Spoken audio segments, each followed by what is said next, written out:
my reactions to week 2 of the 2023-2024 NFL season. Vikings, Eagles. The Eagles, I think they blew out the Vikings. Actually, no, I was wrong. The Eagles squeaked by with a win against the Vikings, 34-28. The defense still looks pedestrian for the Eagles, especially without Chauncey Gardner-Johnson and a few other players on their defense. Jalen Hurts had 1 touchdown, 100-plus yards passing. Devontae Smith had 1 touchdown, 100-plus yards receiving, which included a 63-yard bomb from Jalen Hurts to Devontae Smith. Defense wasn't able to do anything against the Vikings, but it's okay because neither was the Vikings. Both teams only got like 2 sacks. I think Kirk Cousins had like 4 touchdowns, 0 interceptions. So, this may or may not be a concern for the Eagles. I mean, they're 2-0 in the season, but both games were close. So, I don't know. We'll see. Now, moving on to the Ravens-Bengals. Joe Burrow got hurt again. He re-aggravated his injury, so he may or may not play week 3, which is this upcoming Monday. But even if he does, he's hobbled, so they might not win the game. And if they don't win the game, they're pretty much fucked, because their first 2 games were divisional games, which means they're already down 0-2 in the division. They're back 2 games against the only team that's 2-0 in the division, the Baltimore Ravens, even though they got their own problems. Specifically the injuries to J.K. Dobbins and that offensive line. So I guess now they're even because the Bengals really don't have an offensive line. I mean, they revamped their offensive line, but I'm not sure how much that really helped, how much that really improved. But Lamar Jackson had a pretty alright game. He had 2 touchdowns, over 200-plus yards passing. I think Joe Burrow threw an interception against the Ravens. But anyways, moving on to the next game. You got the... Actually, no, that was Monday Night Football. Colts-Texans. Colts won the game 31-20. And overall, it was pretty in hand for the Colts. Anthony Richardson got hurt, though, early in the game. And so Gardner Minshew had to come in, and he went 14 for 23. 1 touchdown, 0 interception, 171 yards passing. So I guess Minshew Mania lives on. And for the Texans, C.J. Stroud had 2 touchdowns, 0 interceptions, and 300-plus yards passing, which is pretty damn impressive for a rookie, especially in week 2. Overall, it was a pretty convincing win for the Colts, as they were up by as many as 28-10. Then moving on to the Jaguars-Chiefs game, or Chiefs-Jaguars game, because technically the game was in Jacksonville. Chiefs didn't have a good day offensively.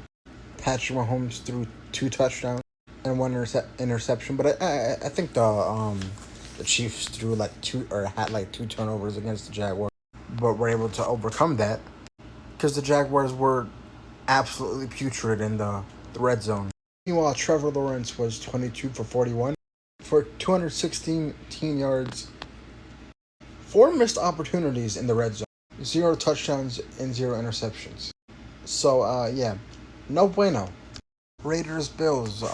Bills absolutely just dismantled the Raiders. It was a close game until it wasn't. Score ended up being 38-10 in favor of the Bills, obviously. And there was this play in the game I think Josh Allen made. He tried to do like a helicopter over defenders to try and get into the end zone. Dude damn near suffered a concussion. I like Josh Allen. He's got a lot of talent, but it's stuff like that just makes me question him. And it's not just me. Chargers, Titans. Now, obviously, looking back at these games, I'm going to have to watch film, and I'm going to have to watch film the following weeks, but for each of these games. But Chargers-Titans, the Chargers ended up losing again even though Justin Herbert had a pretty great game. Justin Herbert had 2 touchdowns, 0 interceptions, and over 300 yards passing. Almost said pards yassing, like that makes any fucking sense. Meanwhile, the Chargers defense, courtesy of Brandon Staley, who really should have gotten fired right after that loss that they suffered in the wild card round when they blew a 27-0 point lead, without here making Ryan Tannehill pretty much look like Dan Marino. It was pretty bad. Chargers threw like 4, and not to make and to make things worse, I think the Chargers tried to throw like 4 deep passes in overtime. All of them failed, and they were called courtesy of Kellen Moore, who this was probably the reason why he got fired from Dallas. And now the Chargers better win against the Vikings, because if they don't, I don't see how Brandon Staley lives till the end of this season, basically. I don't see how he keeps his job by the end of this season, unless the Spanos family is just a bunch of, and I hate to say it, but let's be honest here, cheap morons. I mean, the Chargers defense couldn't cover their sneeze if they had a box of Kleenex. But anyways, moving on to the next game, Bears Buccaneers. Justin Fields had 1 touchdown, 2 interceptions, over 200 yards passing, and missed I don't know how many open receivers. Meanwhile, Baker Mayfield played pretty efficiently. 1 touchdown, 0 interceptions, and 300 plus yards passing. Overall, this game just wasn't good for the Bears. And now they're 0-2, going against the Chiefs. About to be 0-3, unless they pull out the upset of the century. Okay, maybe that's a little exaggerated, but still, I don't see them winning against the Chiefs this weekend, but I'll get to my predictions later. Packers, Falcons, the second game in a row, second game to start the season for the Falcons at home. They won this game 26-24. 25-24. Let me make sure I get my facts right. Desmond Riddle looked pretty pedestrian. Had 1 touchdown, 1 interception, but he did have over 200 yards passing for 151 yards passing. And honestly, this game was a sort for side eyes, meaning that it was painful to watch.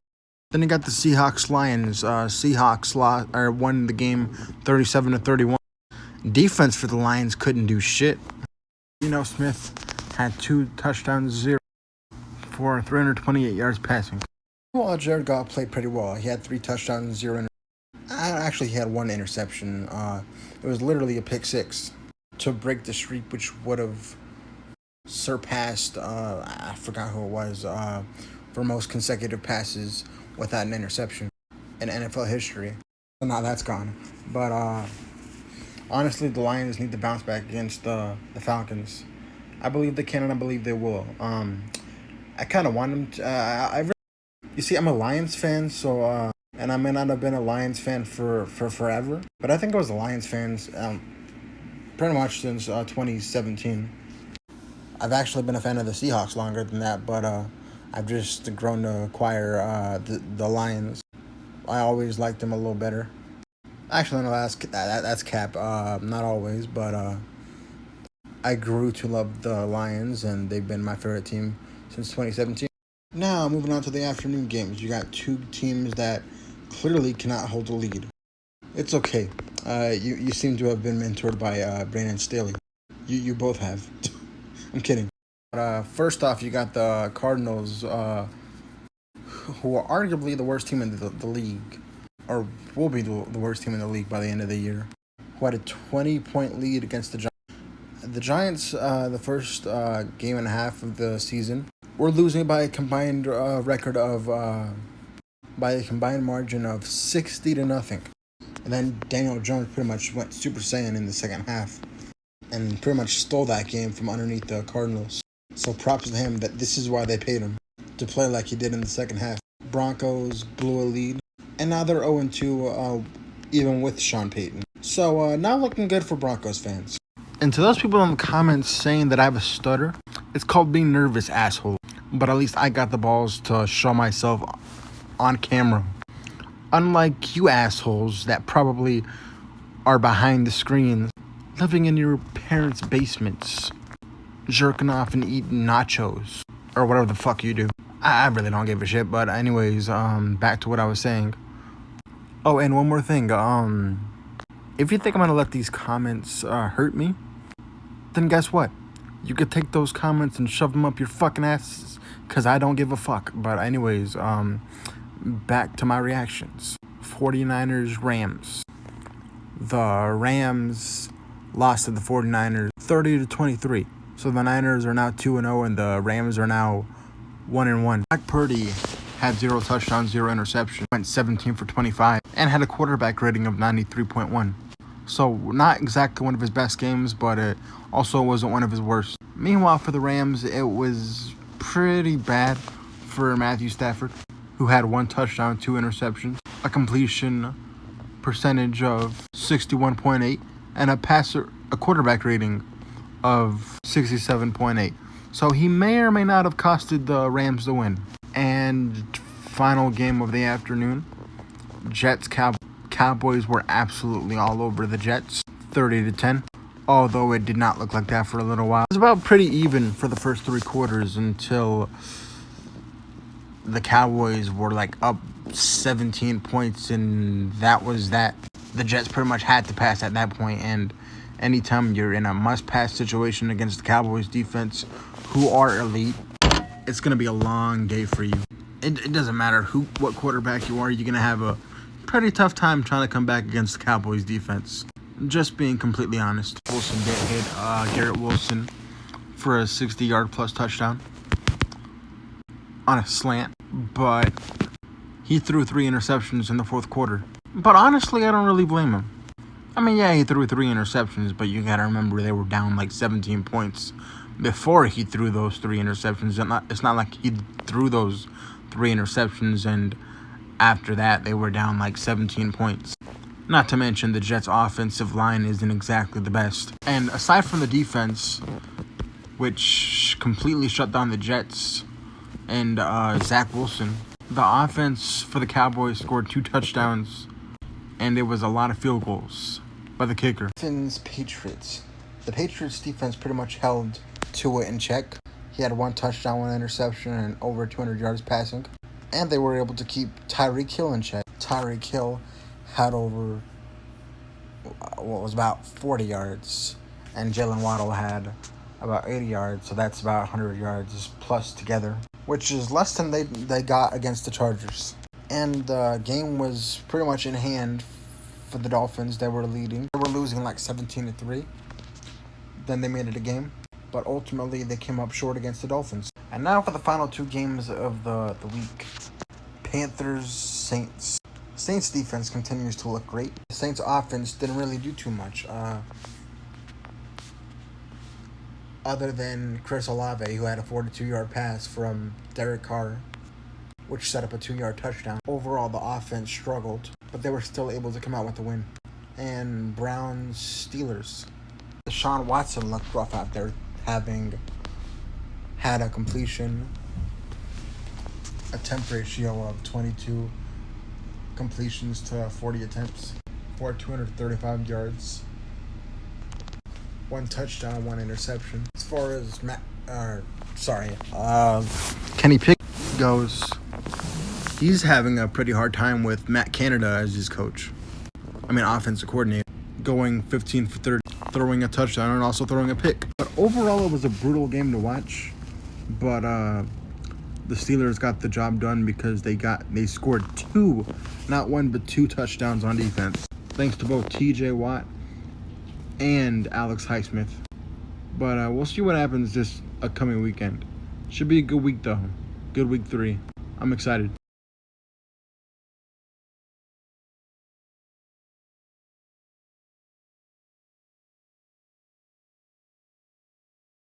And now for predictions week. Week 3. I'm going to pick the Giants to upset the 49ers. Also, it's probably not going to happen. What's most likely going to happen is that the Giants get absolutely obliterated by the 49ers. But this is the NFL. Anything can happen, so we'll see. I know it's a hot take and a bold take, but I don't know. Now moving on to the Sunday games. Colts Ravens. I'm gonna go with the Ravens in this game. I just don't see the Colts winning. The Ravens are at home and they're 2-0 despite the injuries. Titans Browns. I'm gonna go with the Titans in this game. Even though it could go either way because the Browns defense is looking to be elite and I can't really trust Deshaun Watson, so that's why I'm going with the Titans in this game. Falcons Lions. I got the Lions bouncing back in this game. Saints Packers. I got the Packers winning this game considering they're at home. Texans Jaguars. I got the Jaguars winning this game. Same reason, at home. Broncos Dolphins. I got the Dolphins winning this game. They're 2-0. They look like the best team, at least in the AFC. And I really don't think that the Broncos are going to stop them. Especially not with the way the defense has been playing recently for the Broncos. They just do not look like the same defense from last year or the last few years. And Russell's played better, a lot better than last year, but at the same time, the defense seems to have regressed with no Vic Fangio anymore. Chargers, Vikings, fool me one time, shame on you. Fool me twice, shame on me. So that's exactly why I'm going with the Vikings. I want the Chargers to win, but I'm going with the Vikings in this game. You know what? Nah. I don't even mind if the Chargers lose this game, because then they're one step closer to firing Brandon Staley, who should have been fired right after the playoff game when they blew that 27-0 lead. Patriots Jets. I'm gonna go with the Patriots in this game. Why? Because I don't trust Zach Wilson. Bills Commanders. I got the Bills winning this game, unless the Commanders defense shows up and plays like they did in the second half of the Broncos game. Panthers Seahawks. I got the Seahawks winning this game. Cowboys Cardinals. I got the Cowboys winning this game in a blowout. There's no way in hell the Cardinals win this game. Not unless the Cowboys have their F game. Bears Chiefs. Another blowout. This time in favor of the Chiefs. Steelers Raiders. I got the Raiders winning this game, although it would not surprise me if the Steelers won this game. Eagles Buccaneers. I got the Eagles winning this game. Even though they're on the road, I just feel like they're better than the Buccaneers. And Jalen Hurts is better than Baker Mayfield. And for the final game of the week, Rams Bengals. I got the Rams winning this game. I don't know if Joe Burrow is healthy. It seems to me that he's not. And I don't think he's playing, but even if he is, he might still be hobbling. So, I hate to say it, Bengals fans, but you might have to face the fact that you're going to be about to be 0-3 unless Joe Burrow heals up. And they're going to need Joe Burrow to heal up if they're going to make a run this year. Because it does not matter if they're down 0-2. They were down 0-2 last year and they made the playoffs. And not only made the playoffs, but made it all the way to the AFC Championship game in a close one. And we're a couple seconds away from winning that game, if not for Joseph Ossai. But anyways, those are my predictions for week 3. We'll see what happens. It should be another interesting week and an end to September.